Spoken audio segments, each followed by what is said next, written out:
Hello viewers, कैसे हैं आप सब। स्वागत है मेरे टेरेस पर, हर्षा टेरेस गार्डन में। जैसे कि आपको पता है, विंटर का महीना बिल्कुल आ चुका है। नवंबर का महीना भी आधा तो पूरा ही हो चुका है। तो आज मैं अपने टेरेस पर बना रही थी मिट्टी। जैसे कि विंटर के प्लांट बहुत सारे लगते हैं, आपको पता है, फूलों वाले। फिर सब्जियां भी बहुत सारी मुझे विंटर की लगानी होती है। तो आज मैं उसके लिए मिट्टी अपने टेरेस पर तैयार कर रही थी। तो सबसे पहले सोचा आपको थोड़ा सा अपने टेरेस का मैं ओवरव्यू दिखा दूं कि मेरे टेरेस का क्या हाल है। आप देख सकते हैं टेरेस पर कितनी ग्रीनी अच्छी लग रही है। यानी ये कमाल है एक अच्छी सी मिट्टी का। अगर मिट्टी अच्छी ना हो तो हमारे पौधे भी स्वस्थ नहीं रहते हैं। यानी मिट्टी हमें बहुत अच्छी बनानी पड़ती है। मैं ये नहीं कर बोलती कि ज़्यादा मैं करती हूँ, बिल्कुल मैं खर्चा नहीं करती हूँ। मिट्टी तो मेरी सिंपल ही होती है। जो भी घर का किचन वेस्ट निकलता है या फिर पत्ते निकलते हैं, वो सभी मैं घर की चीज़ें यूज़ करती हूँ। मतलब सिंपल ही मैं मिट्टी बनाती हूँ। आप देख सकते हैं गुलाब पर कितनी प्यारी कलियाँ खिल रही है। अभी तो ये शुरुआत है। जैसे जैसे ठंडक बढ़ेगी तो मेरे गुलाब पर इतने सारे फूल खिलते हैं ना, मैं आपको बता नहीं सकती हूँ। सॉरी, मैं आपको बता नहीं सकती कितने सारे फूल खिलते हैं। यानी इतनी सारी प्यारी प्यारी पत्तियां देख सकते हैं, ग्रीन ग्रीन। थौजा का प्लांट बहुत ही विंटर की अभी मुझे तैयारी शुरू करनी है। बहुत सारी मैंने सीडलिंग लगाई है, करीबन 20 से 25 प्लांट की मैंने सीडलिंग लगाई हुई है, जो मुझे अभी रिपोर्टिंग करनी है। तो चलिए उसके लिए मिट्टी तैयार करते हैं। मिट्टी तो ये मेरी, मैं कहूँगी ये नई मिट्टी है, पुराने गमलों की बिल्कुल भी मिट्टी नहीं है। कहीं से ये मैं रोड साइड से कहीं खुदाई वगैरह हो रही थी, तो वहाँ से ये मैं मिट्टी लेके आई थी।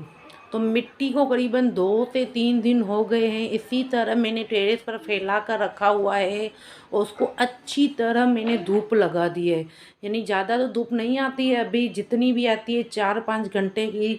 तो मैंने उस मिट्टी को अच्छी से धूप दिखा ली है। और ये देखिए, ये रेत रेत मेरे पास थोड़ी सी कमी है, कैसी हो गई है, ये बारिश में कहीं पड़ी हुई थी, मैं रेत ढूंढ रही थी। टेरेस की सफाई जैसे की तो ये रेत निकली। यानी रेत के ऐसे ना पत्थर जैसा बन गया। ये देखिए कुछ पड़ी हुई थी, यहाँ वहाँ से करके मैं रेत ढूंढ के आई। पौधों में मिट्टी में रेत मिलाना बहुत ज़रूरी है। अगर है ना हम रेत नहीं मिलाते हैं ना, फिर ये होता है कि विंटर में जैसे ही प्लांट को पानी वगैरह देते हैं, तो वहाँ पर हमारे यहाँ ना पानी ऐसे जमा हो जाता है ना, पूरे प्लांट गल जाते हैं। क्योंकि अगर मिट्टी अच्छी नहीं होगी तो फिर हमारे प्लांट भी अच्छे नहीं रहते। तो मिट्टी हमें बहुत अच्छी बनानी है और पोरस बनानी है। तो उसके लिए आप चाहें तो कोकोपीट यूज़ कर सकते हैं, रेत यूज़ कर सकते हैं। उसके बाद ये देखिए, ये मेरी खाद, ये मेरी है ना घर की बनी हुई खाद है, जो मैंने बोला था ना किचन वेस्ट। हल्की सी गीली है, जिसको मैंने अभी धूप तो नहीं दिखाई, लेकिन मैं ऐसे भी यूज़ करती हूँ, कुछ भी नहीं होता है। इतने सालों से मैं फिनाल लगाती हूँ। यानी किचन वेस्ट इतनी अच्छी होती है ना, मैं आपको बता नहीं सकती। फिलहाल तो मैं इसमें किचन वेस्ट डालूंगी। उसके बाद ये देखिए राइस हस्क, करीबन 1 साल हो गया मैं राइस हस्क का इस्तेमाल कर रही हूँ।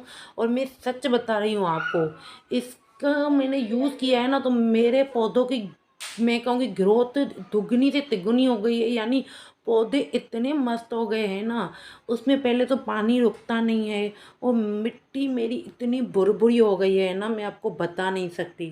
तो सिंपल सी जो एक मिट्टी थी, फिर बालुई मिट्टी थोड़ी थी मैंने फ़िलहाल डाल दी है। उसके बाद ये देखिए मैंने डाला हुआ है, क्या आपको दिखा रही हूँ, साफ फंगीसाइड। जो मैंने ऑनलाइन मंगाया था, साफ फंगीसाइड। यानी करीबन एक छोटी चम्मच, मैं कहूँगी 1 से 2 चम्मच, ज़्यादा नहीं डालूँगी। इसका इस्तेमाल भी मैंने थोड़ा बहुत ही करती हूँ, ज़्यादा नहीं। वैसे तो मैं अक्सर हल्दी डालती हूँ, लेकिन यहाँ पर बहुत सारे मुझे गमले तैयार करने हैं, करीबन 100 जितने, मैं कहूँगी पक्का 80-90 तो मैं कहूँगी मेरे गमले तैयार ही होने वाले हैं। क्योंकि बहुत सारी मेरी सीडलिंग तैयार है। फिलहाल मैं थोड़ी थोड़ी करके मिट्टी तैयार कर रही हूँ। पूरा टेरेस भरना नहीं है हमको। यानी ये करीबन जितने भी गमले तैयार होंगे उसमें मैं तैयार करूँगी। उसके बाद NPK 1919, ये बहुत ही इससे फूल अच्छे आते हैं और फूलों की संख्या भी बहुत अच्छी बढ़ती है। तो ज़्यादा नहीं, 2 या 2.5 चम्मच मैं कहूँगी इसमें मैं NPK का ये न डालूँगी। इससे भी पौधों की और फूलों की ग्रोथ अच्छी होती है। तो बस ये सिंपल और कुछ भी नहीं करूँगी।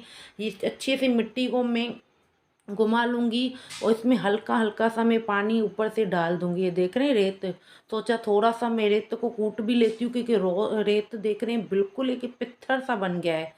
जब मैं गमले तैयार करूँ ना, तो ऐसा ना हो कि एक साइड मिट्टी चली जाए और एक साइड है ना ये बालू ही मिट्टी चली जाए, यानी रेत चली जाए, जिसके वजह से फिर अच्छे से मेरे पौधों को खुराक नहीं मिले। तो इसीलिए मैं जहाँ इसको अच्छी तरह कूट कर मिट्टी को, मैं शांति वगैरह नहीं हूँ। बहुत सारे लोग क्या करते हैं, मिट्टी को छान लेते हैं, तो बिल्कुल नहीं। अगर मेरे पास इसमें सूखे पत्ते होते ना, तो मैं वो भी डाल देती, फ़िलहाल नहीं है। तो मैं सूखे पत्ते भी डालती हूँ, ये राई सस्क डालती हूँ, उसके बाद हल्दी हुई या दालचीनी हुई, जो भी मुझे मिलता है मैं डाल देती हूँ। फ़िलहाल मेरे पास साफ फंगीसाइड है, तो मैं उसी का इस्तेमाल करूँगी।